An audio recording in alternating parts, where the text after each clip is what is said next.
At this point, Sure started hearing strange office rumors. It turned out that many people in the company were gossiping about her, Zhou, and Ji Qing, believing they were involved in some kind of love triangle. When Ji Qing heard about these rumors, she was furious. Feeling embarrassed and irritated, she stormed out of the office, leaving the secretary gang in fear. They worried that this whole situation was about to turn even more toxic. Meanwhile, Zhou and Sure were trying to clear up some misunderstandings, but in the process, they accidentally ended up very close to each other. For a brief moment, both froze, clearly flustered. The next day, Jiang arrived at the office in a full suit, proudly announcing that he had contacted Yang and that Yang would be visiting the office tomorrow for a meeting. Ji Qing thanked him, but Jiang wasn't done yet. Spotting Xiren nearby, Jiang rushed over and whispered, "I think I impressed her, but I want to impress her even more. Teach me how to look smart." Xiren sighed. "You need to be more strategic. Use your brain." Jiang nodded eagerly. "Okay, from now on, teach me something smart every day." That same night, Jiang grabbed a glass of milk and tried to train his brain by watching Detective Conan comics. Xiren chuckled. "Yeah, perfect plan." Meanwhile at home, Sure finished checking on Zhou's health and announced, "You're completely healed. You don't need any more medicine. Just maintain your diet and exercise." However, she recommended learning a few kung fu techniques to help keep his body strong. Zhou agreed immediately, and the two began a light sparring session. At first, Sure went easy on him, but Zhou struggled to keep up. Meanwhile, Ji Qing was also getting updates about Yang's arrival, and she secretly hoped that she could set herself up with him. However, when her friends suggested setting her up with Yang, Ji Qing immediately refused.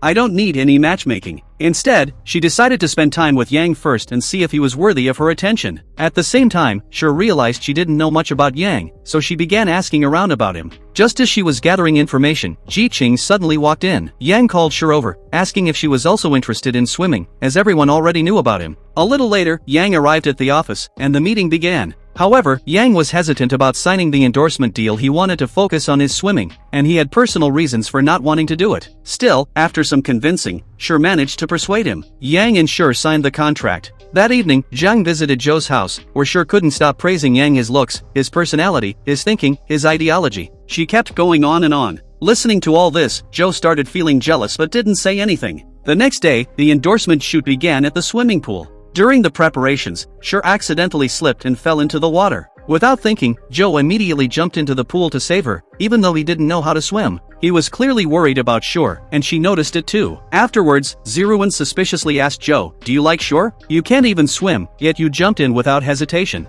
Zhou quickly denied it, saying, "How could I like a girl like her?" Later at home, Zhou was still annoyed but also secretly worried about Sure. Shai, noticing this, brought in ginger soup, thanking him for saving her. Instead of showing gratitude, Zhou got angry, scolding her. "How will you do an endorsement shoot in the water?" Sure reassured him, saying, "Don't worry, Yang will teach me. I learned very quickly." Hearing Yang's name again, Zhou became irritated and refused to let her meet him.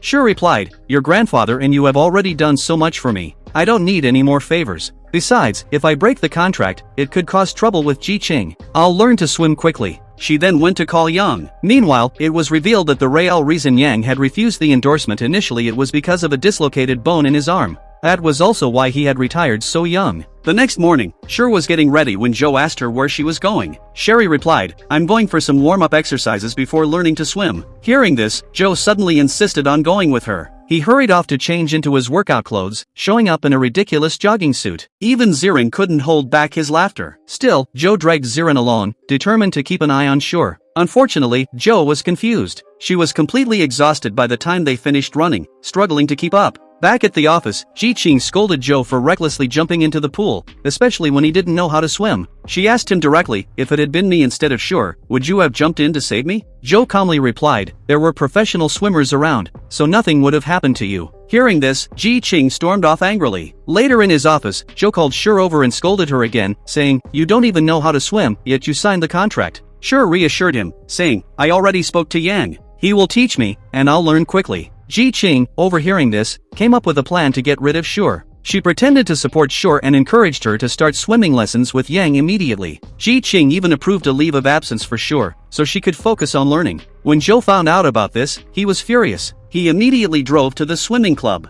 But instead of confronting them, he hid and watched from a distance. He saw Yang and Sure practicing various swimming movements together, getting physically close. Irritated, Zhou kept spamming Sure with messages, but she only replied with short Oklahoma messages. This made Zhou even angrier. When Yang noticed Zhou nearby, he asked Sure if she wanted to take a break. Zhou, trying to play it cool, pretended he had just arrived and wasn't spying on them. However, he continued messaging Sure, trying to distract her. Sure, ignoring him, focused on her training. Yang then told her, Joe, refusing to leave her alone with Yang, asked Zirin for help. He wanted to find a way to interrupt their training and get Sure away from Yang. Joe quickly changed into swim gear and returned. Joe was waiting at home, hungry and impatient, expecting Sure to return. When the doorbell rang, he rushed to open it, only to find Zirin standing there instead. Zirin continued teasing him about Sure and Yang's photo shoots, saying, look at them. They make such a great couple. Everyone loved their pictures. Joe, clearly irritated, tried to ignore Zirin. Meanwhile, she and Yang finished their photo shoot. As they were wrapping up, Yang invited Sure to dinner. Back at home, Joe checked his phone, seeing more and more pictures from the photo shoot. He couldn't take it anymore. His mind was racing with wild imaginations of Sure and Yang together. Why do I even care? It's not like I like her. Still, he couldn't shake the frustration off. Running late, his mood only worsened. He accidentally kissed her forehead instead. Sure, completely flustered, quickly pulled away and ran off, leaving Joe standing there, a bit embarrassed, but also amused. The next day at the office, Sure avoided Joe as much as possible, her heart still racing from the previous night. Meanwhile, Zirin noticed something was off and started teasing Joe, saying, you look extra happy today. Something happened, didn't it? Joe, trying to act normal, denied everything, but his face betrayed him. Back at her desk, Sure was lost in thought, recalling Joe's confession and how he told her, you can never leave me. She shook her head, trying to focus on work, but the memory kept replaying in her mind. Later that evening, Joe texted Sure, saying, let's have dinner together. Sure, still shy about what had happened, hesitated before replying with a simple, she reflexively slaps him, and he runs after her, shouting. The next morning, both of them are extremely excited and happy. Joe is so overjoyed that he starts dancing, and just then, Sure arrives to wake him up. She sees him dancing again, and when he notices her, he gets embarrassed and hides under the blanket. A little later, Joe comes out blushing. He tries to help Sure, but she says there's no need and reassures him, don't worry, I won't tell anyone about your dance. Sure makes breakfast, and while eating, she asks him again if he was serious yesterday. Joe confidently replies, of course. Sure then asks why he likes her. He responds, because you're very strong. Hearing this, she gets a little surprised. Joe continues, I also like how much you love food. You always finish everything on your plate. Sure asks, that's it? Not because I'm cute or pretty? Joe, blushing slightly, replies, that's also one of the most important reasons. Sure starts blushing, and they continue eating. Afterward, they arrive at the office, walking like a couple in love. Joe tells Sure, no one in the office should know we are a couple. There's a strict no dating policy. I've even fired employees for breaking this rule. Sure teases him, then will you fire me too? Joe quickly says, how could I do that? He continues, we just need to act normal at work. We'll do all the couple things outside the office. Sure curiously asks, what do normal couples do on dates? Joe confidently replies, I'll teach you everything. At the office, Joe cancels some meetings and starts searching online. What should couples do when they start dating? The search results suggest writing love poems. Joe, determined, begins writing a poem for Sure. Sure comes to discuss their new project, but Joe is too focused on his writing and asks her to leave. She pretends to walk away, but secretly watches him. Later, after finishing the poem, Joe angrily takes Sure to his office and scolds her in front of everyone. People start wondering what's going on between them. Inside the office, Joe gives Sure the poem and asks her to read it. After reading it, Sure, confused, says, okay, I read it. Can I go now? Joe gets frustrated, thinking, why doesn't she understand my feelings? He searches online again. How do you express love to your partner? This time, the answer suggests creating a romantic atmosphere. Meanwhile, in the office, someone leaves a note on Sure's desk, asking her to meet them on the terrace. Curious, she asks the secretary gang about it, but they have no idea. They start guessing, could it be a secret admirer? Sure goes to check, with the gang secretly following her to see what happens. It's just a chance for someone to befriend her. The person tells Sure they want to be besties, as she has no close friends to talk to, go out with, or shop with. They take her on a shopping spree, but Sure doesn't really want anything. The person makes her promise that whenever they invite her, she will hang out with them. Back at the office, Joe gets annoyed again and keeps Sure for overtime. He hands her a file and asks her to work on it. When she asks for help, he refuses. The file contains a map, and at the end of the day, Joe tells her to meet him so they can walk home together. They both work late. Since Sure hasn't left yet, Joe checks on her and insists she go home. But Sure wants to finish her work first. Joe gets frustrated and demands she wrap up and leave. As they walk home together, Joe invites her to dinner. They meet at a specified place, holding hands and enjoying the night. Suddenly, a child runs past them, making them stumble and end up close together. They lock eyes, standing still for a moment before continuing their walk. Then, John appears in front of them. Seeing him, Sure quickly twists Joe's arm and pretends to be a friend.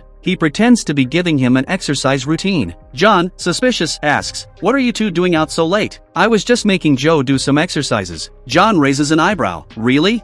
"What are you doing here at this time?" John casually explains, "My house is nearby. I just went out for a jog." He then suggests they jog together, but Sure, making an excuse about being late, drags Joe away. Meanwhile, Yang has been learning ways to impress girls from his friend. He tries this on Sure, but she doesn't react much. Offer her a drink. Sure refuses, assuring him, "Don't worry, I won't take advantage of you." Show off strength. Yang removes his shirt, flexing his muscles and talking about his gym routine. Sure, confused, wonders what he's trying to prove. Joe, meanwhile, searches online for ways to create a romantic atmosphere. He comes up with the idea of watching a horror movie together. Later, he excitedly invites Sure to watch a movie with him. The movie ends with Sure hoping to get close to her. During the movie, Joe keeps inching closer to her, waiting for the right moment. But Sure, instead of getting scared, starts analyzing the movie logically. "This is nonsense. Ghosts don't even exist," she exclaims, unimpressed. Joe's plan to scare her into clinging to him completely fails. Instead, he pretends to be scared himself. Sure, rather than comforting him,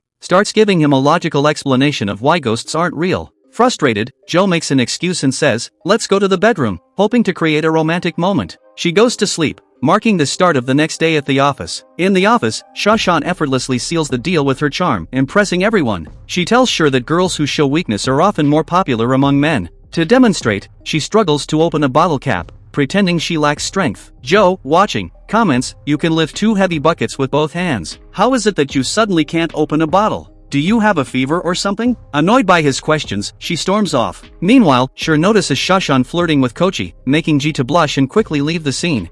Later, she brings medicine for Joe, but his odd behavior catches her attention. Noticing his strange walking and hesitant attitude, Joe gets suspicious. "What's wrong with you today?" he asks, refusing to take his medicine. Annoyed that none of her plans are working, she storms off again. Sure later sees Shashan applying makeup and looking stunning, which sparks an idea. She heads out to buy makeup, but is shocked by the prices. Instead, she buys Johnson's baby powder and a red fruit, makes juice out of it, drinks some, and uses the rest for makeup. Excited to surprise Joe, she calls him to meet her. When Joe sees her, he gets startled because she looks completely different, dressed like a traditionally feminine girl. Seeing his reaction, Sure gets upset. "Are you scared of me now?" she asks. She explains, "I've trained since childhood to be strong, and I thought being strong was enough. But today, I felt like I couldn't do it anymore. I tried dressing up like a normal girl, but even this you don't like. You're even scared of me now?" Joe gently wipes her tears and reassures her. "You don't have to prove anything. I like you just as you are. You don't need to change for me." Overwhelmed, Sure leans in to kiss him, and he kisses her back. Meanwhile, Yang gets advice from a friend. "If you want her to know she's special to you, give her something that holds her back. Something that holds deep meaning for you."